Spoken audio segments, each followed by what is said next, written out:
क्या आप जानते हैं राहुल गांधी इस बार जेल जा सकते हैं? क्या आप ये जानते हैं कि आखिर चुनाव आयोग पर इतने गंभीर आरोप लगाने के बाद भी राहुल गांधी हलफनामा यानी एफिडेविट साइन क्यों नहीं कर रहे हैं? हम बताते हैं।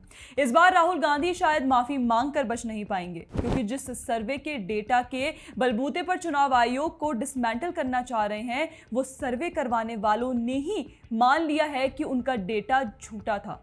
जी हाँ, ये यानी योगेंद्र यादव वाली डफली गैंग से कुछ ढंग से हो ही नहीं सकता। ये डेटा मैनिपुलेशन में भी गड़बड़ी कर देते हैं। CSDS यानी centre for the study of developing societies Delhi के प्रोग्राम लोक नीति के को डायरेक्टर संजय कुमार ने एक्स पर माफी मांगते हुए ये पोस्ट किया है कि महाराष्ट्र चुनावों को लेकर उन्होंने जो पोस्ट किए थे और जिस डेटा का इस्तेमाल करके राहुल गांधी और उनके इकोसिस्टम से चुनाव आयोग के खिलाफ वोट चोरी का आरोप लगता, वो डेटा गलत था। उनके अनुसार उनकी टीम ने लोकसभा 2024 और महाराष्ट्र विधानसभा चुनाव 2024 के डेटा स्टडी में एक रो मिसरीड कर ली, जिससे हर जगह मिस इन्फॉर्मेशन फैली।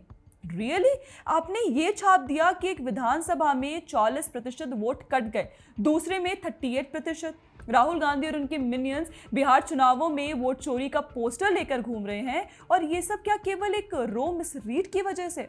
मतलब कांड करो और अपनी टीम पर ढकेल दो। वाजी सर, और अभी क्यों माफी मांग रहे हैं? इतना सब होने के बाद चुनाव आयोग की प्रेस कॉन्फ्रेंस हुई, उन्होंने हलफनामा मांगा, इसलिए डर गए कि गलती से आपका डेटा रेफरेंस दे दिया तो कोर्ट में तो ये टिकेगा नहीं। झूठ टिकते नहीं है ना, इसलिए चलो पल्ला पहले ही झाड़ लो।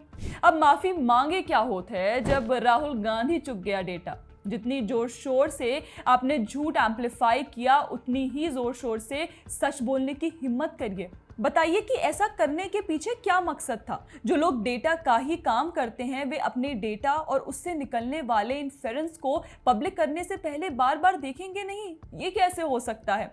और वो भी तब जब 140 करोड़ लोगों के देश के सबसे बड़े संवैधानिक संस्था पर सवाल उठ रहा हो तब।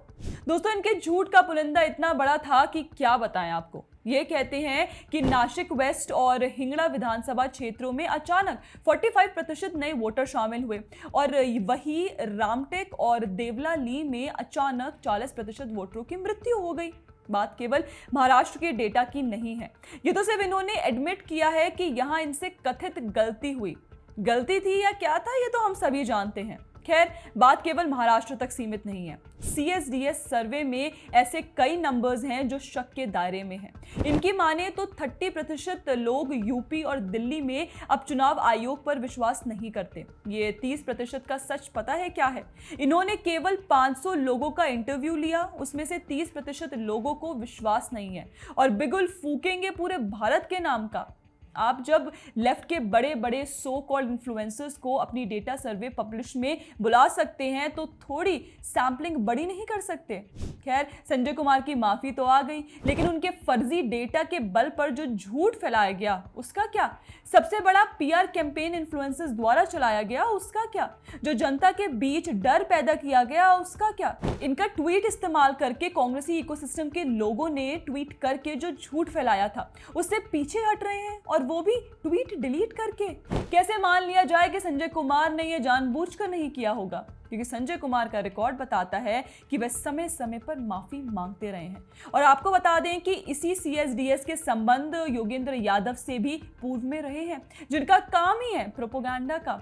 ऐसे में कौन विश्वास करेगा कि ये एक ऑनेस्ट मिस्टेक था? अगर चुनाव आयोग ने राहुल गांधी से हलफनामा मांगा है, तो झूठ का आधार बनने के लिए संजय कुमार और CSDS पर लीगल एक्शन नहीं होना चाहिए। आपकी क्या राय है? हमें कमेंट सेक्शन में जरूर बताएं। बाकी आप हमारे चैनल को फॉलो करना ना भूलें। जय हिंद।